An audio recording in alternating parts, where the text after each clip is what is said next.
I came home to find every single tree on my Lakehouse property reduced to bleeding stumps because some woman in a visor decided my 150-year-old oaks were ruining her view. What she didn't know was that my dad spent 40 years in courtrooms waiting for someone exactly like her to make exactly this mistake. But how do you make a person pay twice for the same crime? My grandfather built our dock with his own 2 hands in 1962, back when Lake Wendover was still mostly farmland and gravel roads. I know this because he told me the story every single summer of my childhood, sitting in the same wicker chair on the same porch, sipping the same cheap iced tea from a glass that had a chip on the rim shaped like a fingernail. My name is Caleb, and I am 34 years old, and I learned to swim off that dock when I was 4. I learned to fish off that dock when I was 6. I learned how to read the weather in the clouds above that lake when I was 8, because Grandpa said weather was something a person had to feel before they could see. The biggest tree on our property was a white oak so wide that 3 grown adults could just barely wrap their arms around it. Grandpa called it the Sentinel. He said it had been a small sapling when Abraham Lincoln was still a boy. He said trees like that one were not just trees. He said they were witnesses. They had seen things. They were keeping score in some quiet way that humans were too busy to notice.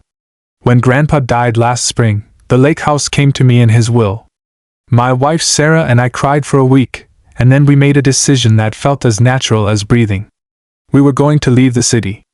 Our daughter Hazel was about to start kindergarten, and we wanted her to grow up barefoot the way I had, with bark dust under her fingernails and minnows nibbling at her toes. Sarah got permission to work remote. I gave notice at my engineering job. By the middle of June, we were sleeping in Grandpa's old bedroom, with the window cracked open so the lake sounds could get in.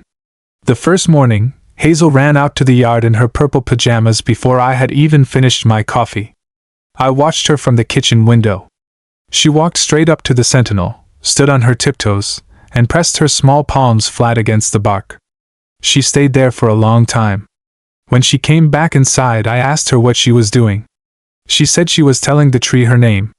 She said she didn't want it to think a stranger had moved in. I had to set my coffee down before I dropped it. 2 weeks of that kind of quiet happiness went by. Then the trouble walked up my driveway in a lavender visor. She was holding a clipboard. That was the first thing I noticed. The second thing was that her smile did not reach her eyes. She introduced herself as Brenda Caldwell, president of the Wendover Shores Homeowners Association. She said she was so glad to finally meet me. She said she had been meaning to stop by. She said it the way people say things when they have actually been waiting for you to slip up. I had not known there was an HOA. Grandpa had owned this property for 40 years, and not once in all those summers had he mentioned anything resembling a homeowners association. I told Brenda that. I told her politely. She gave a small laugh, the kind that sounds like ice cracking in a glass, and explained that the association was new. 3 years old, she said. Formed by, in her words, the more invested members of the community. She handed me a glossy pamphlet. The cover showed a perfectly empty lake at sunset, with not a single tree anywhere in the picture. I asked her what she was doing on my porch. Brenda's smile got tighter. She said there were some concerns. I asked what kind of concerns. She said the canopy on my property was, and I am quoting her exactly, blocking the collective viewshed of the cove. She said several neighbors had filed formal complaints. She said the bylaws required that lakefront properties maintain what she called sightline compliance, which apparently meant cutting down anything taller than 8 feet within 30 yards of the waterline. She said this with the calm certainty of a woman reading a grocery list. I looked past her, out at the Sentinel, which was older than her grandparents and her parents, and probably her entire neighborhood put together. Then I looked back at Brenda. I told her, as kindly as I could manage, that I was not interested in cutting down any trees.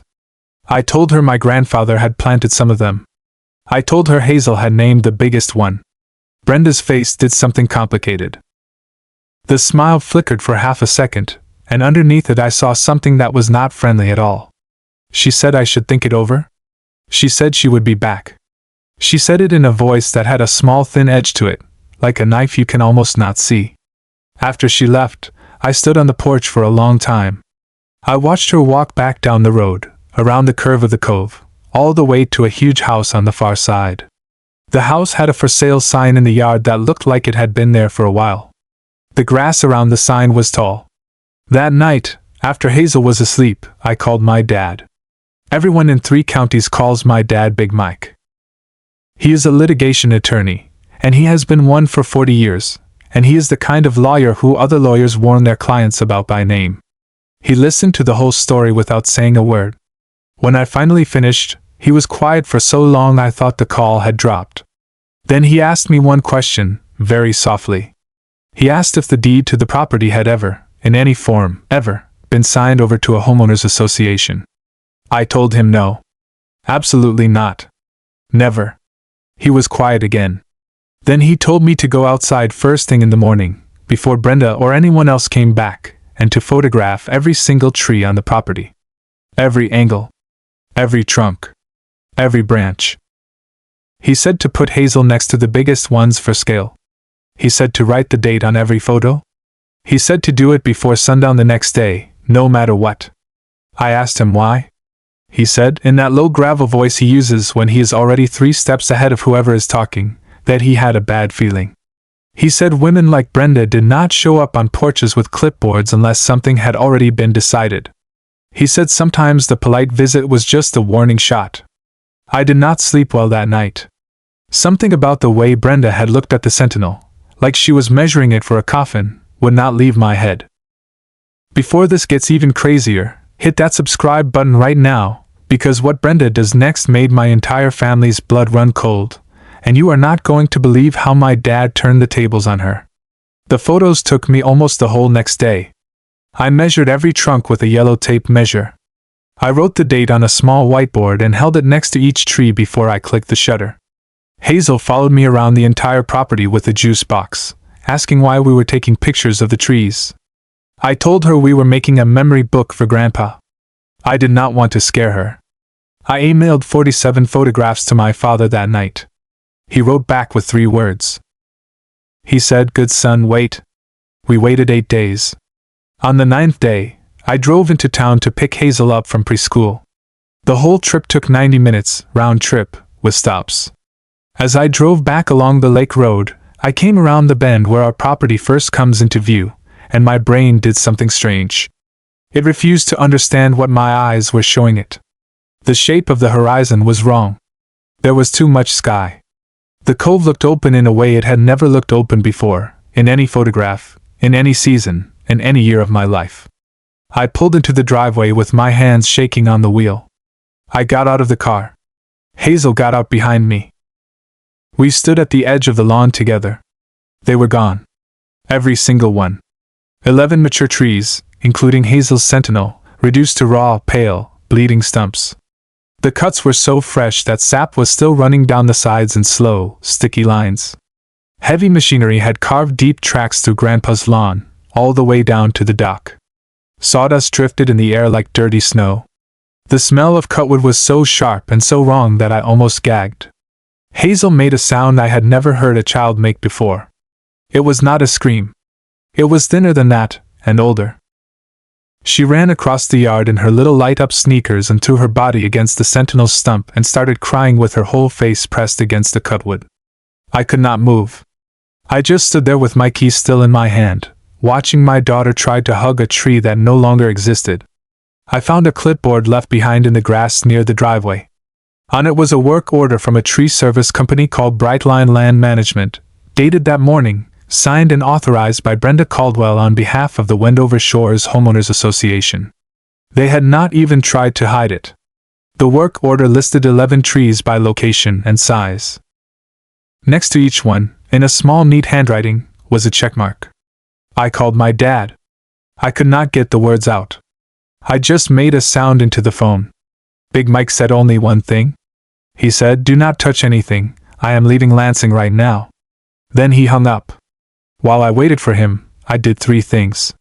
First, I carried Hazel inside and sat her in front of a cartoon with a cup of warm milk, because she was shaking.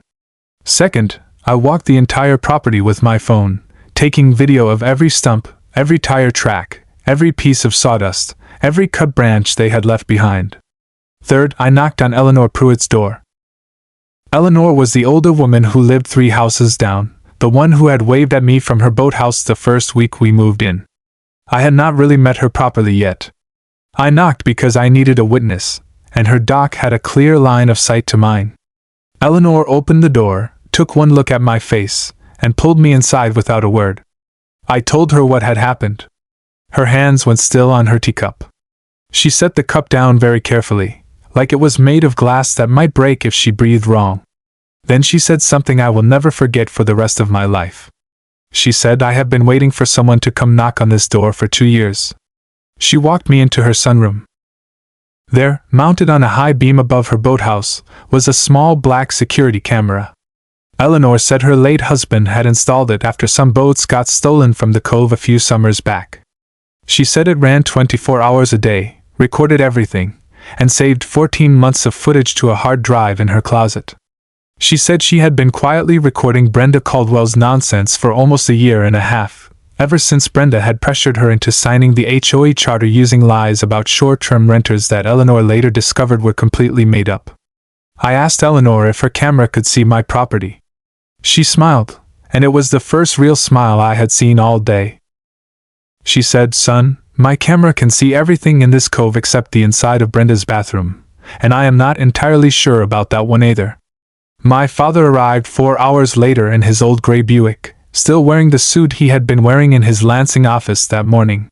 He walked past me without a hug. He walked straight into the yard.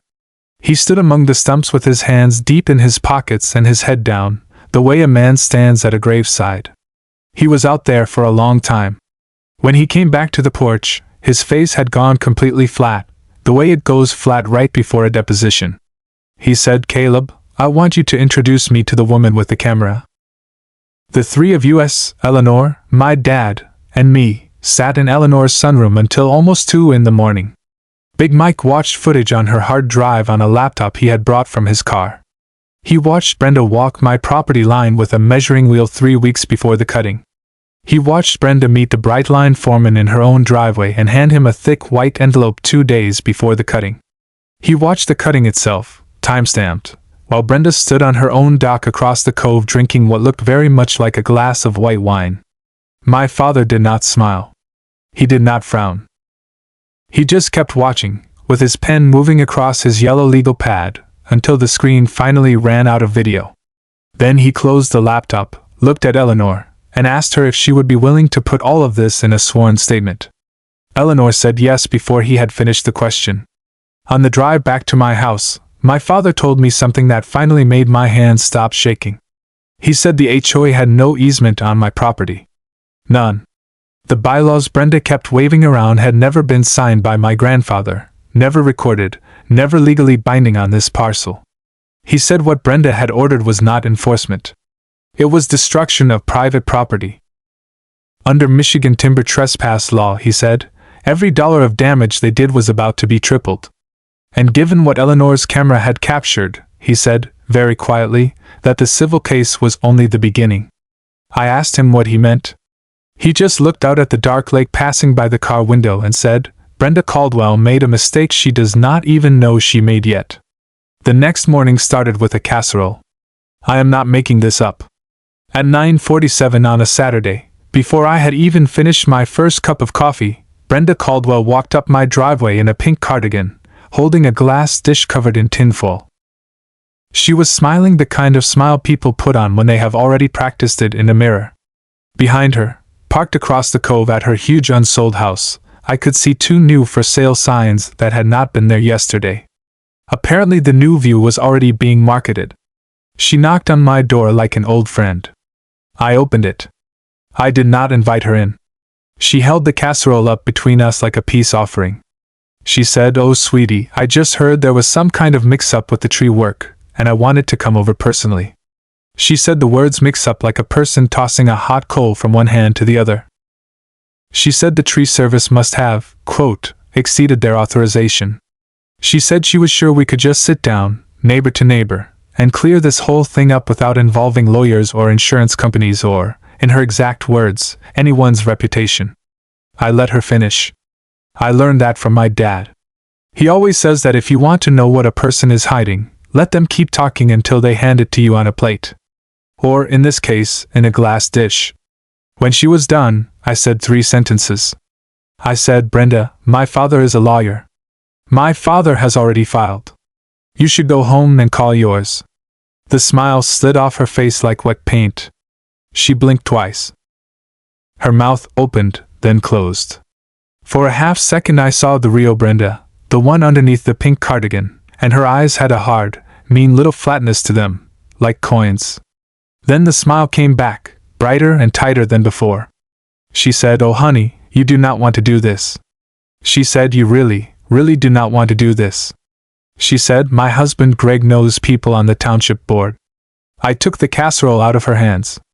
I walked it 20 steps to the trash can by the side of the garage. I dropped it in. Dish and all. The lid made a loud, satisfying clatter when it hit the bottom of the can. Then I walked back, looked Brenda directly in the eyes, and closed my front door in her face. Through the front window, I watched her stand on my porch for almost a full minute, her face turning the same shade of pink as her sweater. Then she walked back to her house with quick, angry steps, like a woman trying not to run. That afternoon, my father drove into town and rented a small office above the hardware store. He set up shop with 2 laptops, 3 legal pads, and a coffee maker that could probably power a small city. He said he wanted a base of operations. He said he wanted to be close. Sarah asked him how long he was planning to stay. My dad just smiled, the way a wolf smiles, and said, "As long as it takes." Big Mike filed the civil suit on Monday morning. He named 4 defendants. Brenda Caldwell personally. Her husband Greg Caldwell personally. The Wendover Shores HOA as an entity. And Brightline Land Management, the tree service company. He sought damages under Michigan's timber trespass statute, which, as my father had explained, allows for triple the appraised value of any tree wrongfully cut down. The arborist my father hired drove up from Ann Arbor on Tuesday. Her name was Dr. Lena Chin, and she walked our property for 6 straight hours with a clipboard and a small instrument that looked like a metal detector. She measured every stump. She counted growth rings on the cuts. She took core samples from the pieces of trunk Brightline had left behind. When she was done, she sat on our porch and gave us her preliminary numbers. The Sentinel alone, she said, was worth approximately $140,000, given its age, species, location, and replacement difficulty. The other 10 trees brought the total appraised damage to $460,000. Tripled under Michigan timber trespass, that came to $1,380,000. I had to sit down on the porch step. Sarah made a sound that was half a laugh and half something else. But that was just the civil number. Big Mike was already working on something bigger. He spent his evenings up in that little rented office, with the windows open and moths bumping against the screens, going through Eleanor's footage frame by frame. He made a flash drive copy. He made notes about every clip. He cross-referenced timestamps with Brenda's own social media posts, which she had foolishly left public, including one post from the morning of the cutting where she had captioned a sunset photo with, "Finally getting the lake view this neighborhood deserves, #patience pays off." While my dad built his case, I built something of my own. I started researching the HOA. I pulled the original incorporation paperwork from the county clerk's office. I downloaded the bylaws. I cross-referenced them with the original deed to our property, which Grandpa had kept in a fireproof box under his bed. I made a property map, hand-drawn at first, then typed up clean, that showed exactly where the HOA's claimed boundary stopped and where our parcel began. I learned how to read survey markers. I learned the difference between an easement and a covenant. I read all 43 pages of the Caldwell's bylaws twice. I found 3 things. First, the HOA had been incorporated 3 years ago by Brenda and Greg as the only signing officers. Second, Eleanor Pruitt's signature on the charter, which Brenda had used to claim community support, had been collected under what could only be described as fraudulent pretenses. Third, and most importantly, the bylaws claimed authority over 12 lakefront parcels, but the actual recorded easements only covered 7. My grandfather's parcel was not one of the 7. I printed everything. I put it in a binder. I labeled the binder Property Defense, and I gave it to my father. He flipped through it for about 10 minutes. Then he looked at me over the top of his reading glasses and said, "Caleb, you would have been a hell of a paralegal." That same week, I did one more thing. I called the regional newspaper, the Wendover County Tribune. I told them I had a story about a homeowners association that had ordered the destruction of a 150-year-old tree on private property without legal authority. I sent them 3 photographs. The Sentinel before, with Hazel standing next to it for scale. The Sentinel after, just a stump. And Brenda's social media post, the one with the hashtag. The reporter who called me back was a woman named Marisol. She listened to the whole story. She asked one question at the end. She asked if I would let her use Hazel's name. I said yes, but only her first name. I said the whole point was that this was about a kid losing the tree she had named. The article came out that Friday on the front page. The headline read, "HOA President Faces Lawsuit After 150-Year-Old Oak Cut from Private Property." There was a photograph of Hazel from before the cutting, her tiny hands pressed against the Sentinel's bark. The story spread to 2 regional TV stations by Saturday night. By Monday morning, my dad called me from his rented office with a voice I had not heard since I was a child. He said, "Caleb, you need to come down here right now." He said, "The prosecutor just called me back." He said, "Son, the criminal side just opened up." The county prosecutor's office smelled like old coffee and new paper. I sat in a small waiting room with a plant that looked like it had given up on life sometime in the early 90s. My father was inside meeting with the prosecutor. I had Hazel's drawing in my hands, the one she had made of the Sentinel before everything happened. I had brought it because my dad said sometimes prosecutors need to remember there are real people behind the case files. The prosecutor's name was Janet Holloway. She had known my dad for 22 years.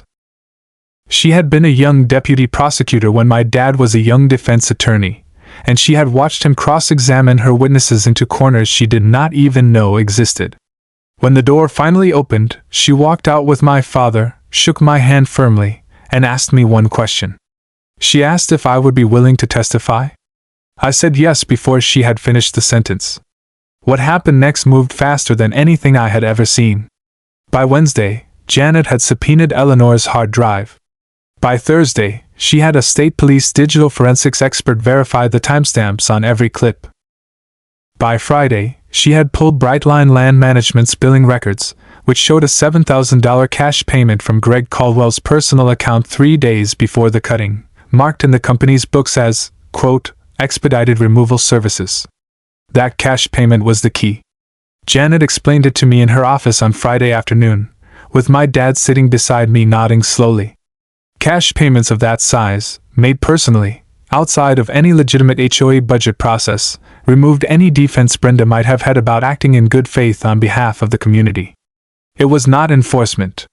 It was a private transaction. It was, in plain English, hiring someone to destroy property that did not belong to her. The state police picked Brenda up the following Tuesday morning. I did not see it happen myself.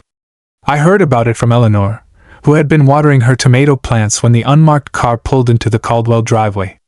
2 officers in plain clothes walked up to the door. Brenda answered in her bathrobe. According to Eleanor, who was now openly recording from her sunroom, Brenda's face went through about 4 colors in 5 seconds. She tried to close the door. The officer put his foot in it. They walked her out 15 minutes later in handcuffs, still in the bathrobe, with the lavender visor sitting forgotten on her own porch railing. Greg was arrested at his office in town the same morning.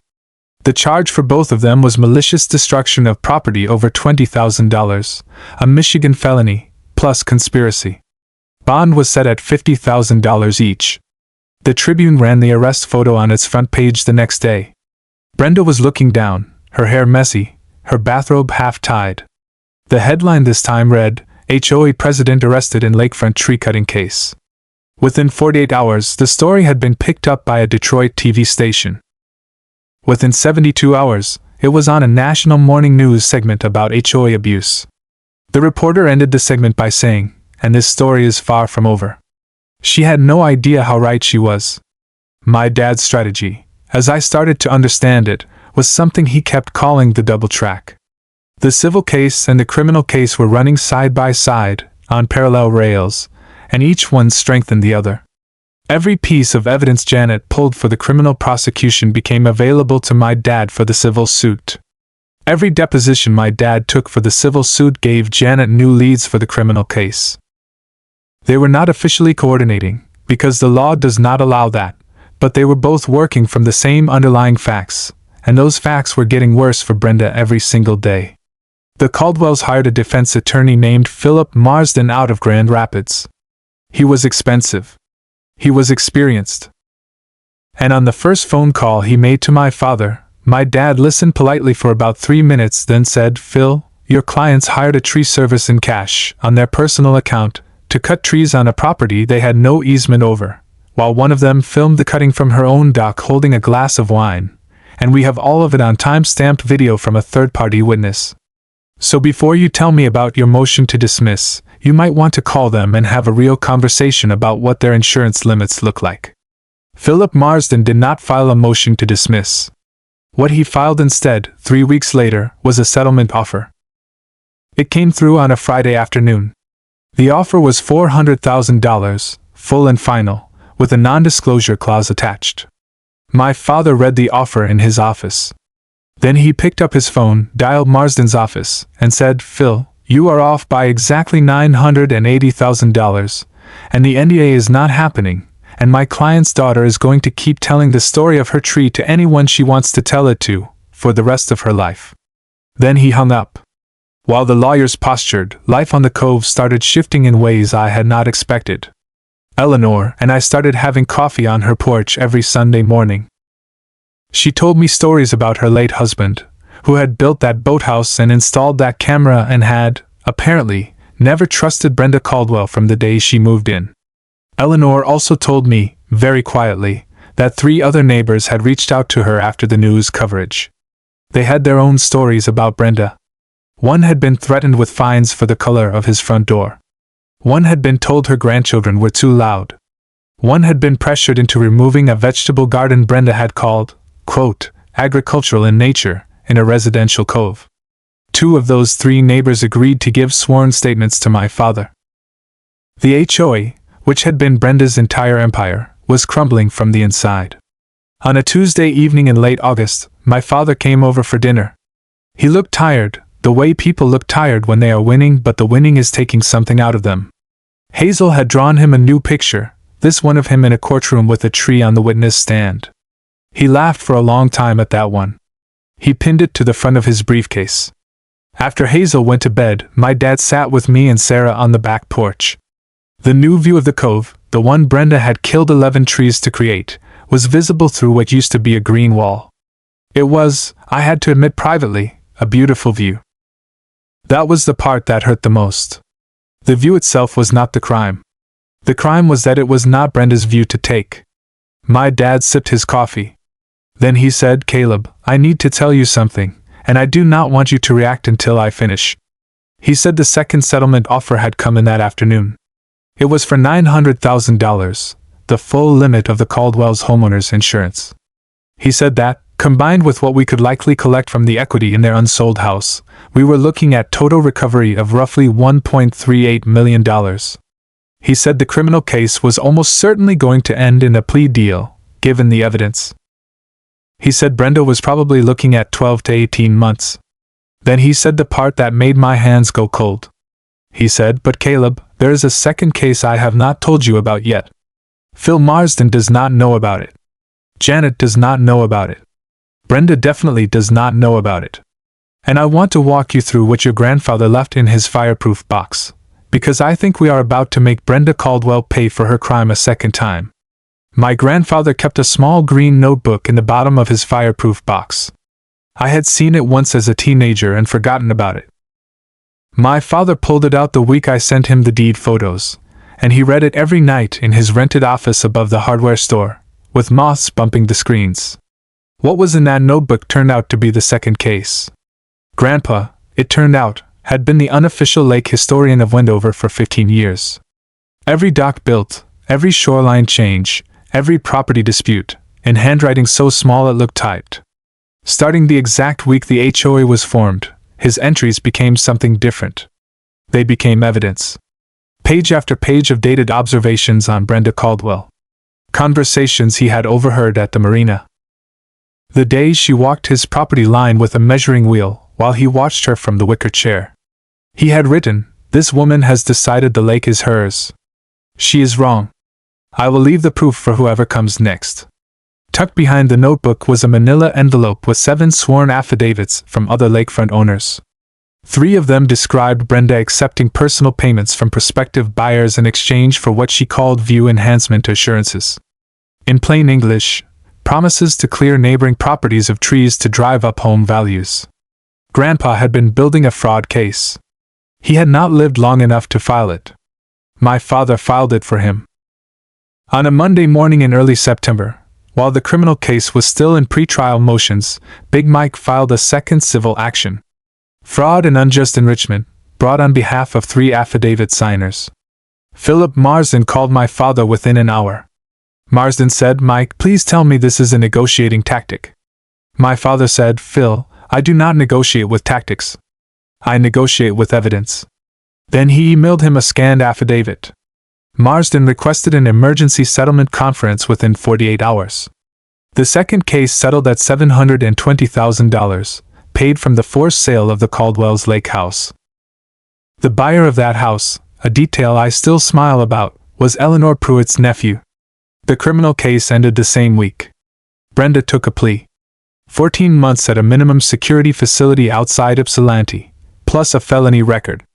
Greg got probation and lost his license to manage other people's money forever. The HOA was dissolved by court order. Total recovery across both cases came to just over $2.1 million. My father refused his fee. He said this was not a case. He said it was a gift his old friend had left him. But none of that brought back the Sentinel. Hazel still walked out to the stumps every morning and stood there saying nothing. I asked my father what we were supposed to do with all of this. He sipped his bourbon and looked out at the dark cove. He said, "Caleb, justice is the bill being paid.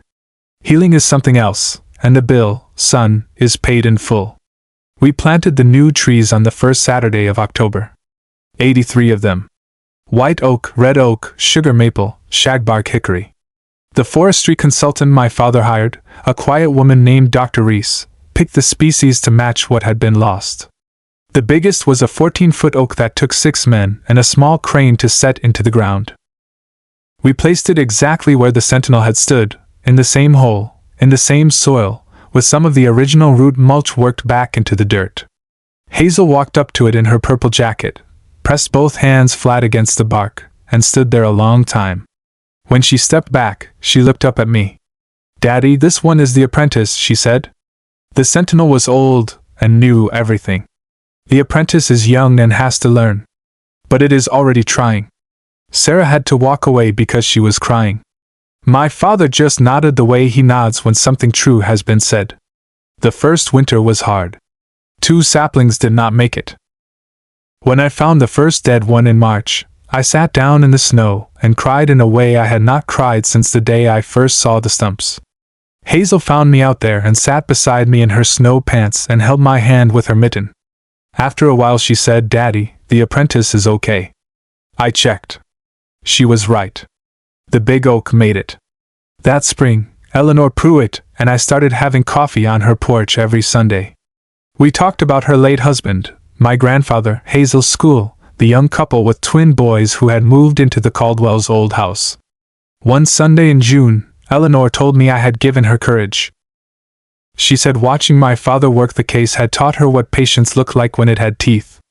She said she would never be afraid of someone like Brenda again. My father retired 3 weeks after the second settlement cleared. He spends his mornings on the wobble dock now, teaching Hazel how to tie knots and read a bobber. He still wears his old courtroom suit pants when he fishes. We all know why. Brenda Caldwell finished her sentence last August. She and Greg divorced. The lavender visor blew off her porch into the cove during a windstorm, and Eleanor watched it float past her dock and did not fish it out. On the second anniversary of the cutting, Hazel pressed her palms against the apprentice and asked my father whether trees can remember. He took a long breath. He said he did not know about trees, but he thought places remember. He said maybe that was what remembering really is. The place where the thing was. he said, and that, sweetheart, is enough. The apprentice is 20 feet tall now. I hope, someday, the tree remembers our names.